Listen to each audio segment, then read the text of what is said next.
Mi nombre es Leticia Solís Pontón, soy psicoanalista, doctora en psicología y miembro de la Sociedad Psicoanalítica de París, de la Sociedad Psicoanalítica Internacional.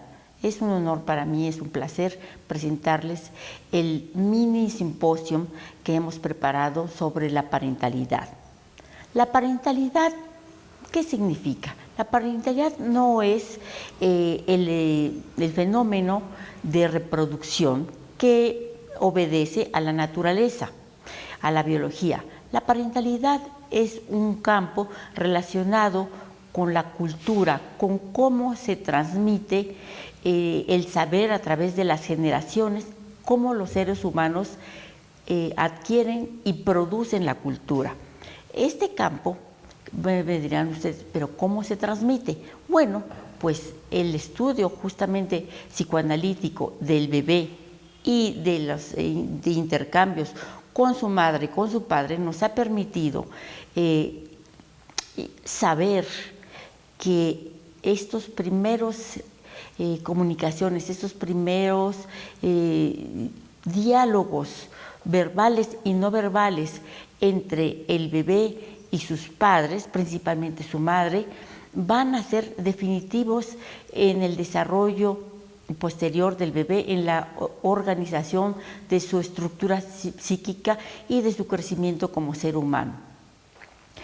¿Cómo se produce esto? Bueno, podríamos decir de manera bastante esquemática que cuando una joven mujer se entera de que está embarazada, comienza a imaginar el bebé que lleva en sus entrañas. Le da un físico, muchas veces le da un nombre, le da un género, muchas veces, y muchas veces inclusive puede soñarlo, puede haber ensoñaciones, a veces temores por ese bebé que va a venir. Todo esto constituye un bebé que se desarrolla paralelamente junto con el feto que se está desarrollando en su útero. Este es el bebé imaginario. Ese bebé imaginario que se va a desarrollar normalmente durante los 9 meses del embarazo va a confrontarse en el momento del nacimiento con el bebé real. Este es un momento muy importante, el encuentro que se da entre el bebé normal, el bebé en su corporeidad, el bebé recién nacido y la representación imaginaria que la madre ha construido de él. De este encuentro van a depender también muchas cosas en el futuro de cómo se van a integrar ese bebé, ese recién nacido y la madre. Sabemos que el bebé humano nace en un estado de inmadurez muy importante y que requiere para su subsistencia de cuidados maternos. Pero no solamente alimentarse, limpieza, sueño, necesita mucho más que eso, necesita sobre todo la mirada de la madre, necesita las palabras, necesita los gestos a los cuales el bebé va a responder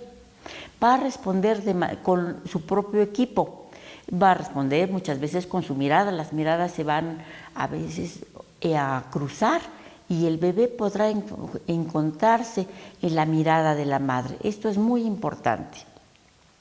Así se va construyendo una pirámide transaccional que llamamos nosotros, y esta pirámide es la base, el cimiento de lo que va a constituir el vínculo primario madre-bebé, madre-hijo, y naturalmente madre-padre-hijo, que es la tríada primaria. Posteriormente se va a ampliar a la familia, al grupo social y cultural.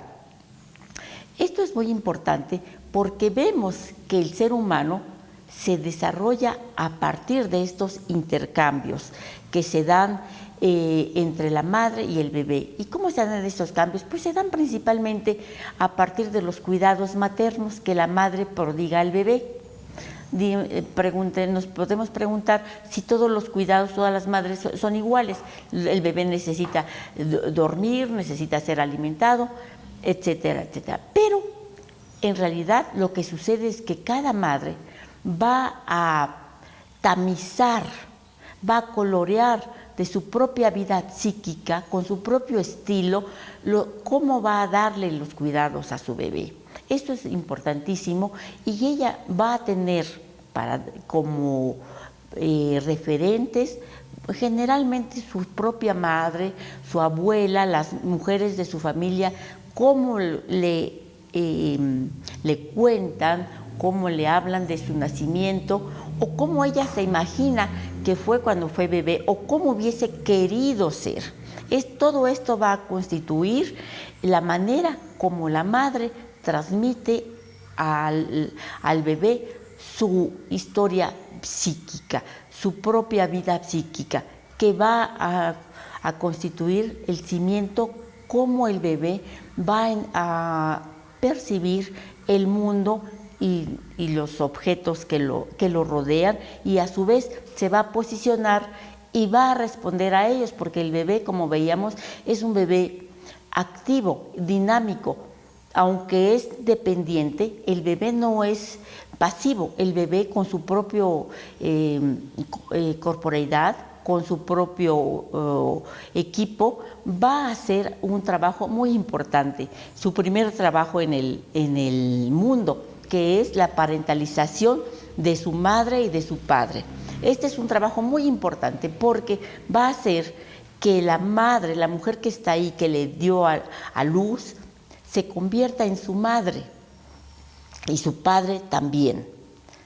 Este trabajo de parentalización el niño lo va a hacer gracias a su capacidad de reactividad, a los movimientos de sus brazos, a guturalizaciones que a veces realiza, y que los padres van a darle un sentido, un significado, sobre todo la madre, y se va a sentir buena madre, por ejemplo, va a decir, ¡ah, qué lindo me sonrió! ¡Ah, qué lindo está haciendo! El bebé en realidad hizo una mueca, pero ella se va a sentir muy buena madre porque el bebé le sonríe.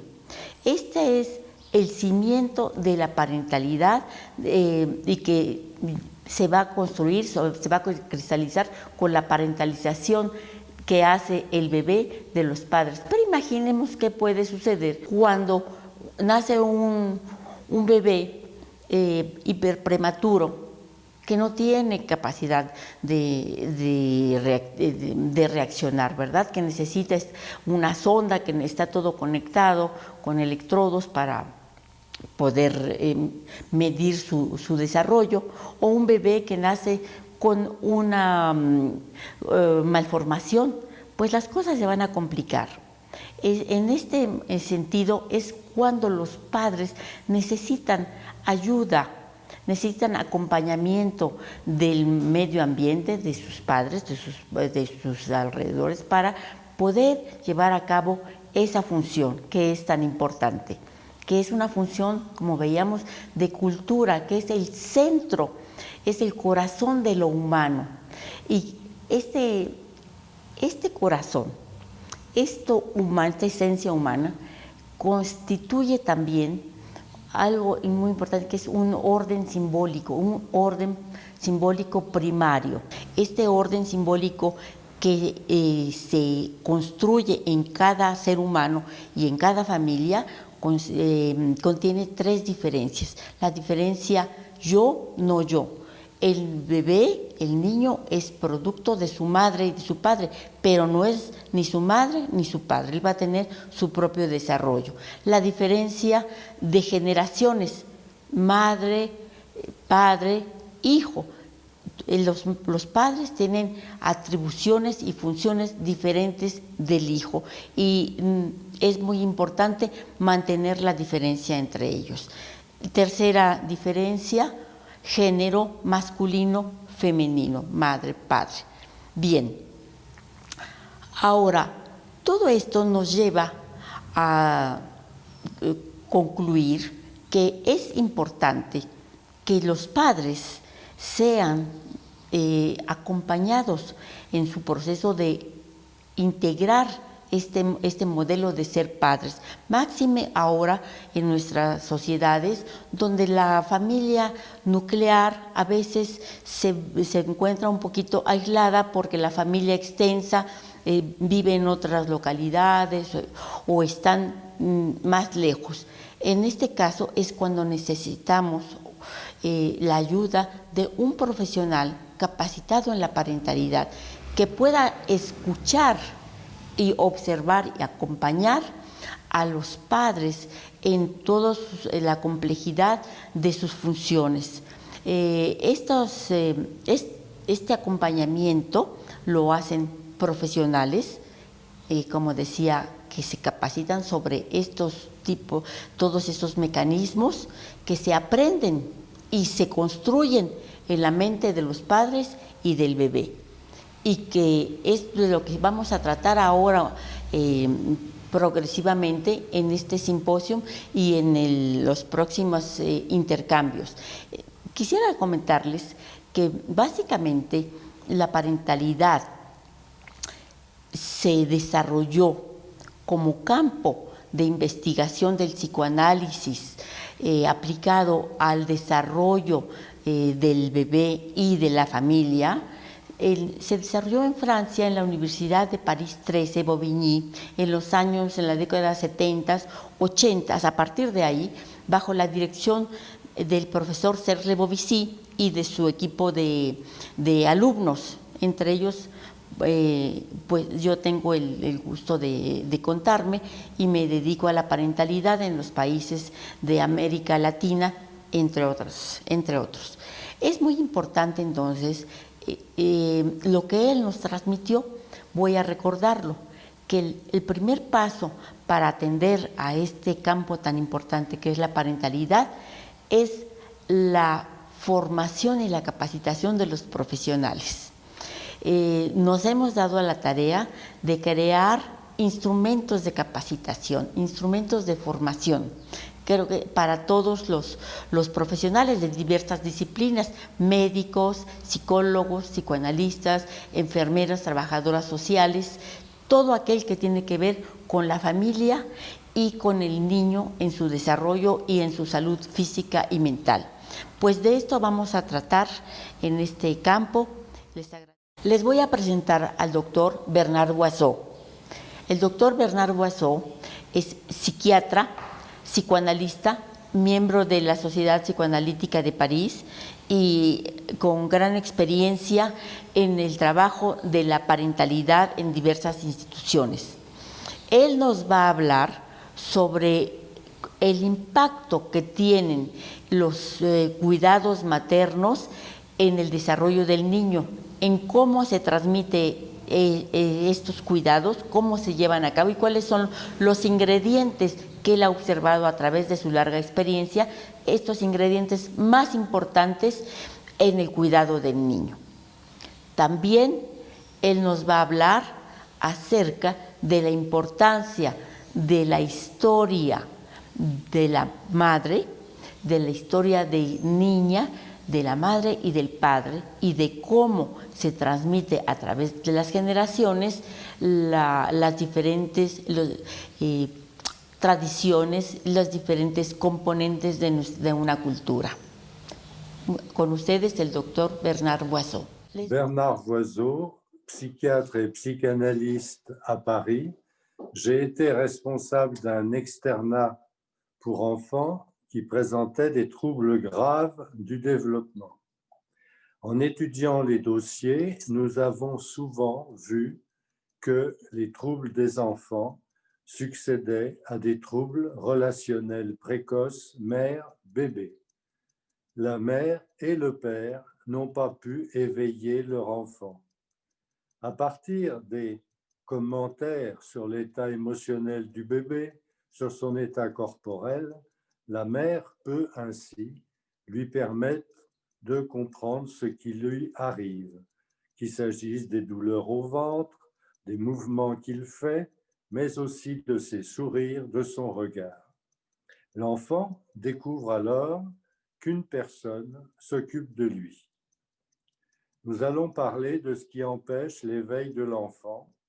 C'est l'abandon relationnel et souvent on voit des enfants passifs éteints, ces enfants qui ne réagissent pas aux stimulations venant des adultes qui les entourent. Ainsi, nous pourrons dire que c'est l'optimisme concernant le développement de l'enfant, optimisme qui est partagé par le père et la mère, qui va lui assurer un bien-être. Ce bien-être lui permettra de trouver du plaisir dans sa motricité. Nous avons l'exemple d'une pouponnière en Europe centrale, l'Oxy, où les enfants étaient libres de bouger sur les tapis, des enfants tout petits. Et on découvre alors que la motricité propre des enfants est un plaisir et leur assure un développement harmonieux. Mais il faut que ce plaisir soit partagé. L'enfant, le bébé, va sentir que son plaisir est partagé par sa mère, par les regards de celle-ci, mais aussi par ses mimiques de son visage et aussi par ses paroles. Quand elle chante, il y a une mélodie qui va permettre un sentiment de sécurité. Tout cela nous permet de décrire ce qu'est le contenu de la tendresse. La tendresse est un échange plus ou moins érotisé, plus ou moins sexualisé entre la mère et son bébé.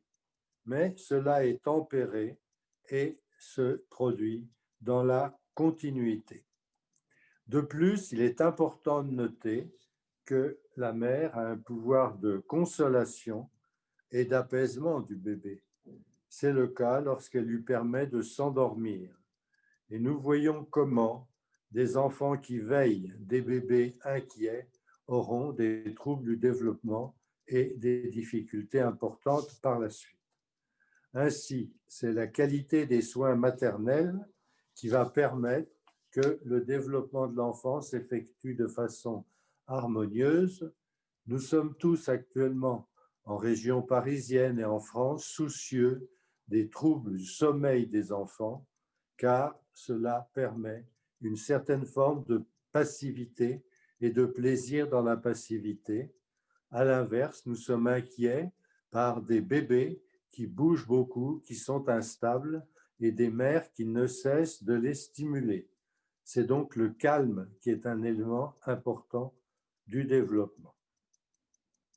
Quand la mère a été une petite fille reconnue avec ses qualités de vie, le fait qu'elle soit reconnue comme jolie, curieuse, qu'elle soit aussi une enfant souriante et dynamique, elle va à ce moment-là intérioriser une bonne image d'elle-même.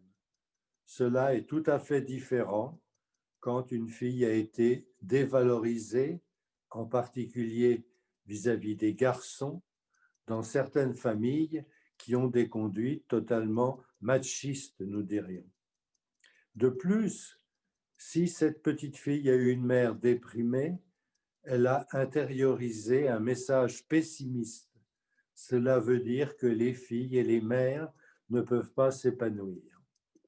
À l'inverse, quand le plaisir d'être mère se joue dans les jeux avec sa propre mère, avec ses poupées, jeux à la maison, jouer à construire une maison avec ses frères ou des amis, on va trouver à ce moment-là une fille dynamique et sportive qui pourra s'épanouir et ainsi transmettre à son enfant sa valeur positive. Nous sommes très inquiets par les enfants maltraités et nous découvrons actuellement que beaucoup de petites filles ou de jeunes filles préadolescentes ont été abusées sexuellement dans leur famille. Cela représente des dangers très importants quand ces enfants deviendront mères et cela nécessite un soutien très fin et très prolongé. Mais il y a aussi des inquiétudes qui viennent des déracinements. Nous avons connu, et en particulier dans l'institution dont j'ai parlé, des mères qui étaient des familles qui migraient, qui étaient parties pour être mariées en France, mères maghrébines, mères africaines, mais aussi des mères de l'Asie. Elles ont perdu leur culture dans laquelle elles ont vécu leur enfance et il faut donc être attentif aux petites filles qui sont tristes et un peu isolées.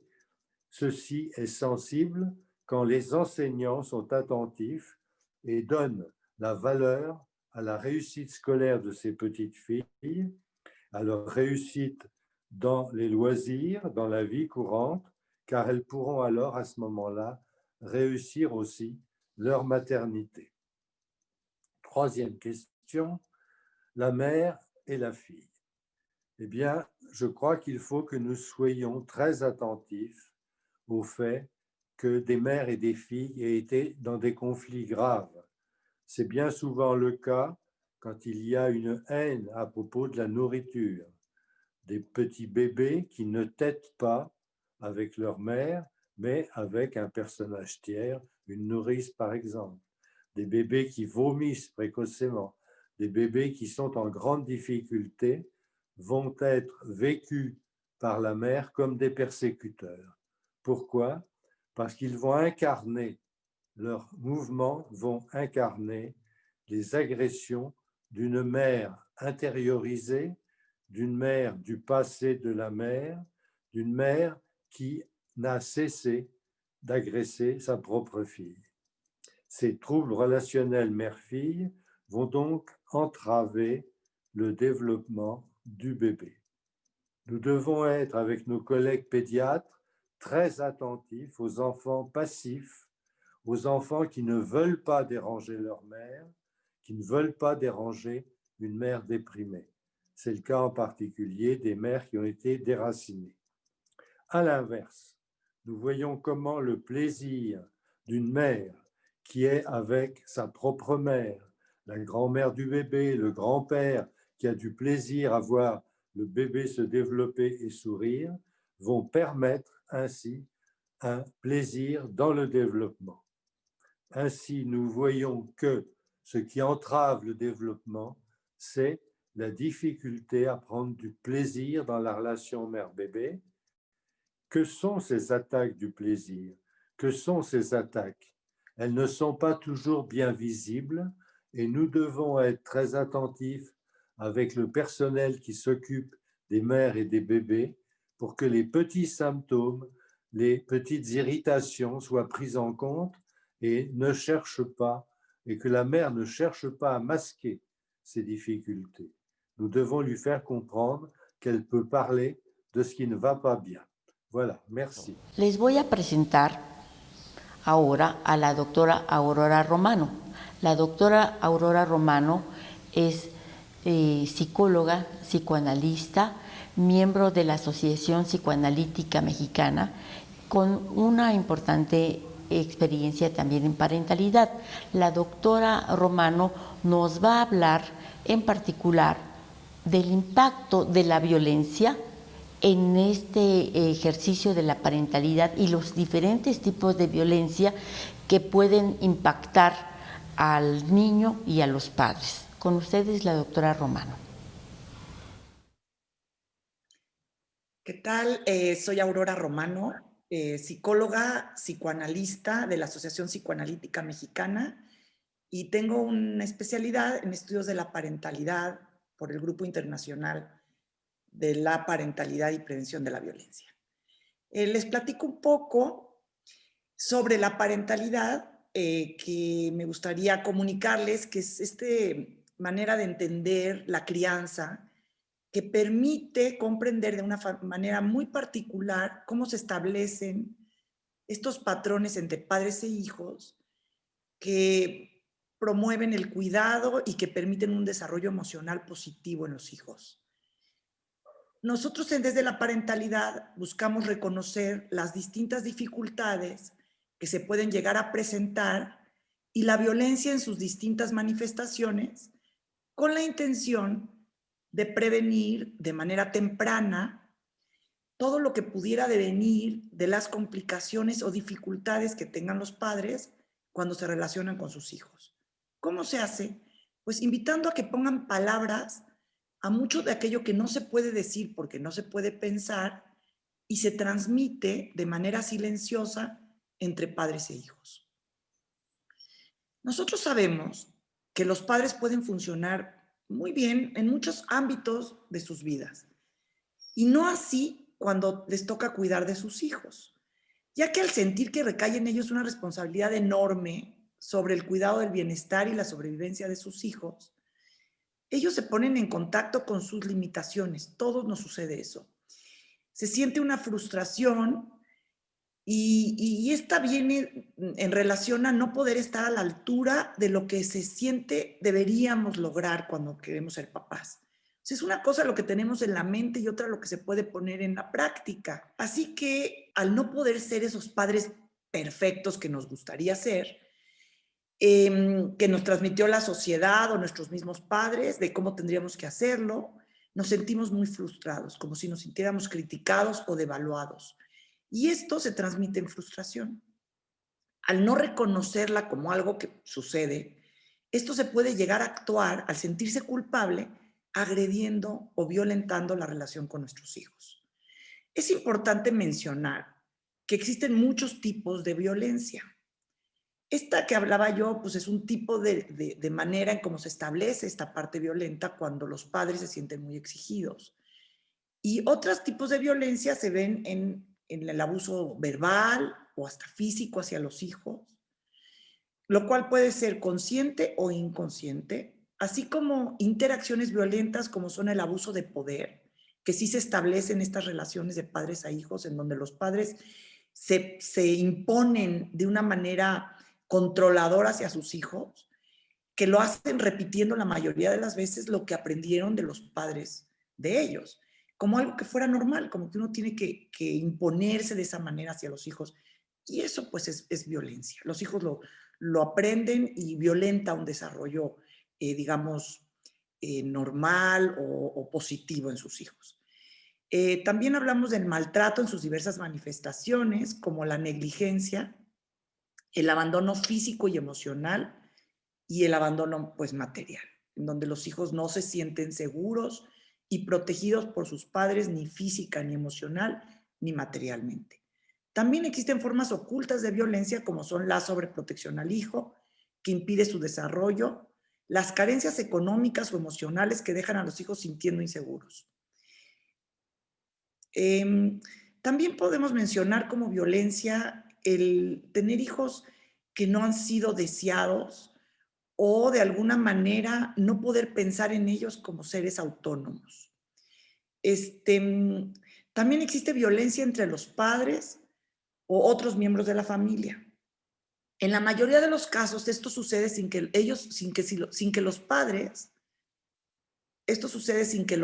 se percaten de cómo esto afecta el desarrollo emocional de sus hijos. Nosotros desde la parentalidad, al detectar la violencia, es que se puede trabajar junto con los padres para que se den cuenta de ella sin sentirse culpables sobre todo.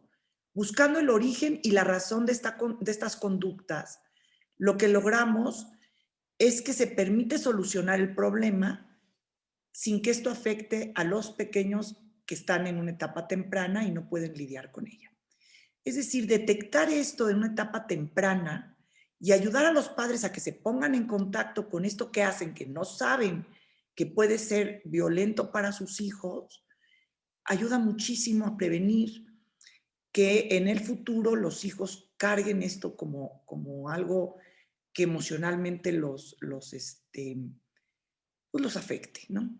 Así que el estudio de la parentalidad nos ha permitido comprenderla desde un vértice que la saca de la idealización y del deber ser. Al entender la forma particular que tiene cada uno de ser padre o madre, se busca que se den cuenta de sus propios recursos, sus limitaciones y posibilidades, ayudándolos a expresar sus miedos, angustias, fantasías, frustraciones y deseos. Les permitimos hablar de lo que sienten, se promueve no solo que se pongan en contacto con sus sentimientos y los reconozcan, sino que al ser temas difíciles de expresar, sin sentirse juzgados, en este ámbito se desculpabilizan y reconocen que como padres siempre estamos limitados. La realidad es que nadie nos enseña a ser padres y lo hacemos desde lo que aprendemos de nosotros, aprendemos de nuestros padres, lo hacemos desde lo que aprendemos desde nuestros padres, de alguna manera intentando no repetir lo mismo, o sí hacer aquello que consideramos fue adecuado. Pero poco sabemos de lo que realmente es indispensable para lograr contactar con nuestros hijos de manera genuina, vital y amorosa. Así que el estudio de la parentalidad busca ofrecer apoyo y guía a aquellos padres en las áreas que les resultan limitantes, en un momento en que ellos desean ser orientados, porque sí se ponen en contacto de la responsabilidad que tienen con sus hijos. Así que nos dejan acompañarlos en esta tarea que se sienten rebasados. Porque afuera, en realidad, cuando ellos buscan ayuda, encuentran manuales y cursos de fácil acceso que están estructurados para dar consejos, que les dicen lo que deben y no deben de hacer. Y esto, francamente, en lugar de ayudarlos a confiar y hacer algo que realmente contacte, aumenta su exigencia y sus sentimientos de culpa y no les permite tomar conciencia de ellos, lo que de manera particular necesitan para ser padres. Por otro lado, se busca que los padres puedan reconocer a los hijos como diferentes. Un hijo no es una extensión de ellos, es un ser con su esencia propia, lo que pone a prueba nuestra capacidad de tolerar y comprender lo que no es igual a nosotros. Esto no es fácil, debido a que como seres humanos lo diferente nos asusta, debido a que como no estamos capacitados instintivamente para tramitar lo diferente o desconocido. Así que tener un hijo nos pone a prueba también en nuestra capacidad para lograr respetar y tolerar lo que no es igual a nosotros. En un momento como padres podemos ayudar a los hijos a desarrollar su propia esencia, lo que ellos son, sin imponer en ellos nuestros patrones conocidos. Esto es otra de las maneras en las que puede establecer la violencia, cuando nosotros buscamos mandarles el mensaje que tienen que crecer a imagen y semejanza nuestra para ser amados. Esto no permite construir en ellos un sentimiento de seguridad. Así que es algo a desarrollar, el confiar en que hay muchas maneras de estar en el mundo y así estar con nuestros hijos, permitiéndoles ser su mejor versión. Es que uno socialmente piensa que por ser papá ya sabes cómo cuidar a los hijos. Y no sabemos. Y a menos sofisticación emocional, pues más te asusta la crianza. O sea, más ves a un hijo como alguien que te puede poner en contacto con tus limitaciones, te sientes amenazado. Y como sientes que lo puedes dañar, así. Entonces te rigidizas. Y es esa rigidización del ser papás que establece patrones poco espontáneos, cómodos, ricos, sabrosos. Entonces, si te sientes tan amenazado, ¿cómo vas a poder aceptar que tu hijo sea su mejor versión? Sientes que quiere ser a imagen y semejanza tuya para que tú no sientas esa disonancia, no te asustes. Sí que los papás sí se asustan, ¿eh? Por eso necesitan ayuda, para, espérame, a ver, vas bien, darles confianza y no juzgarlos, porque sí, no, claro que hay distintas sofisticaciones o distintas herramientas y no todo mundo posee, tan solo por tener un hijo, la capacidad de ser papás. Por muchos años se ha pensado que sí, que un papá tiene que hacer esto y una mamá tiene que hacer esto. Porque nos asusta mucho pensar que los papás no pueden, pero no pueden, ¿eh? La mayoría de los casos sí hay que entender que hay cosas que pueden hacer mejor que otras. Como por ahí dicen, se requiere una tribu para criar un hijo. Mucho, se necesita de abuelos, de tíos, de gente que esté ahí para sostener y apoyar en la crianza. Si una persona sola frente a un hijo es muy poco, ¿no? Se requiere dicen, takes a village, ¿no? A cuidar a un hijo. Se requiere un equipo de apoyo. Entonces los abuelos son muy importantes en cuanto a poder transmitir confianza y que no juzguen también, ¿no? No como yo lo hice, así es lo bueno, sino más bien es en qué te ayudo. Yo estuve ahí y a mí también se me complicó, pero verás que va a estar bien. ¿no? Todo esto lo vemos cuando hay abuelitas muy cálidas, cariñosas, que dicen, a ver, yo te ayudo, esto yo sé que no está tan fácil.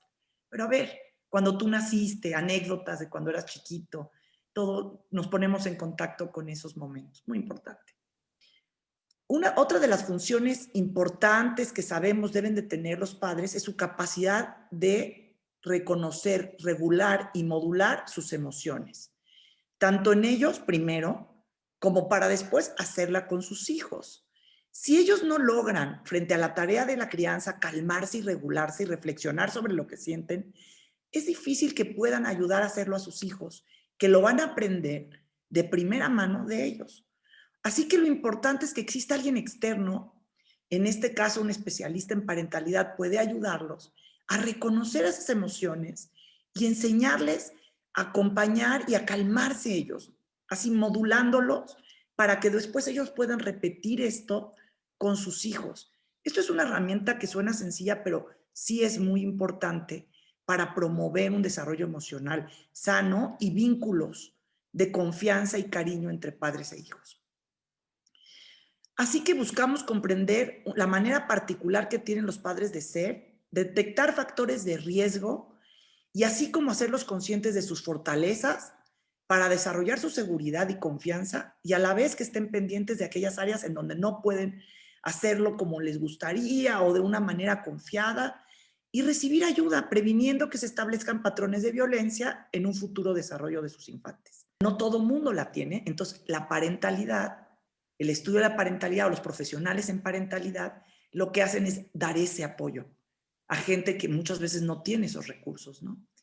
Y lo valioso es que son pediatras, ginecólogos o maestros los que pueden detectar estas fallas en la vinculación y referir a la consulta de parentalidad para que esos padres que no tienen ese apoyo, pues lo reciban.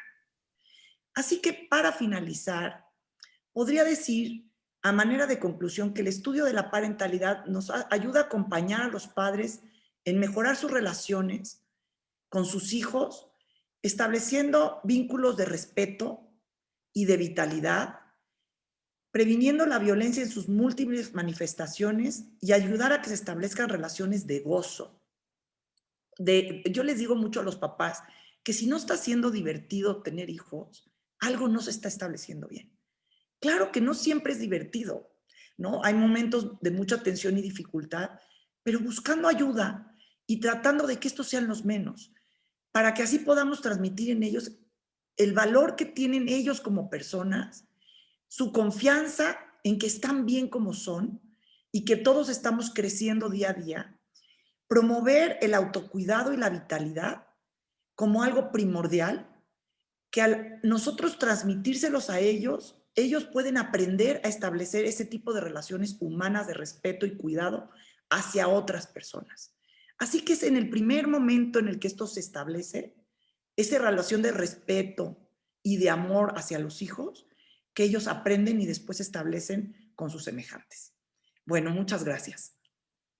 Les agradezco mucho su atención y estoy a sus órdenes.